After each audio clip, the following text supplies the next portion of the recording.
I received a question from Bill James 3148 talking about, here, let me just show you here, it's a pretty in-depth question. Thank you very much, Bill James 18, talking about putting a brake or skeg or rudder on a Paris sled when you're skiing and traveling over snow. The big advantage of putting a rudder on the back of the sled to prevent it from sliding backwards where you can take your pack off. Let me adjust the camera and I'll show you why I don't use one. Let me get more in detail about Bill James' question. Why don't you add a little drag bar on here to prevent the sled from going back from drag weight? He's got an old license plate attached to the back of the sled that rides over the snow and prevents it from going backwards. I can drop my pack and my belt and the sled stays put. So that is a great way to go. And what happens is if you've got a little hinge here, and I've seen this in Denali on K2 and Tolkien Air Taxi, they actually have attached tails to these where they flip up on a hinge. But here, let me use my book here, it's a better idea. So what you have is a hinge that's attached to a piece of metal, and when it goes up, you're dragging forward, you have no problems.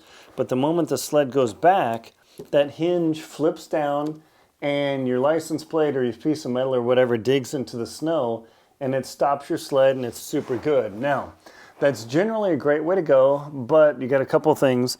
One, you got this mechanical system that could fail, low likelihood, but possible. However, on places like Squirrel Hill and Windy Corner on Denali, where it's actually pretty icy or chipped ice, if you've got this skeg here and the sled digs backwards and this digs in and you think, okay, no problem. What happens when you take your backpack off, you think you're okay, and that snow or ice breaks free, and all of a sudden your sled goes bzzz, shoom. Are you going to chase down your sled? Are you going to be able to stop your sled? Or is your entire kit going to fly off the mountain?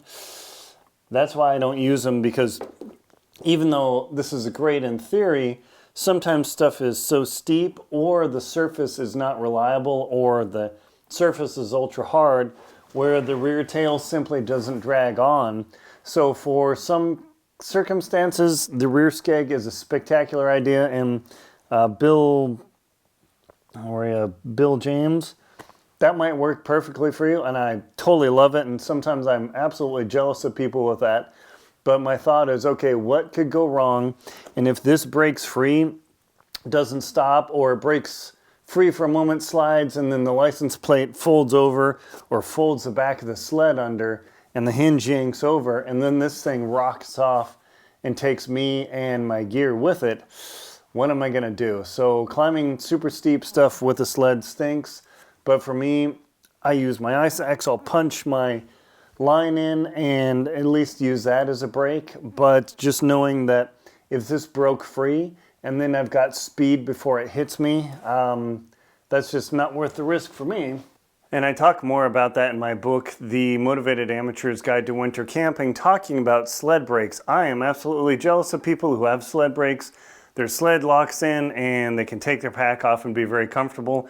But the moment that fails and that sled takes off and gains speed, me personally, I wouldn't want to have that happen, because going up a place like Squirrel Hill where it's only maybe 8 feet wide in some of the narrow parts, and if that sled got any speed and I had to jump to grab my gear, I just wouldn't want to do it. Too, if the sled's sitting on a super steep slope and I'm messing around with my gear, and let's say the sled slid sideways, say that 3 times as fast, the sled started tipping sideways and all of a sudden it rolled over, that skeg is not going to stop your sled at all. That sled comes over and boom, stuff happens. So whatever you do, if you use a brake on your sled, great, be super careful.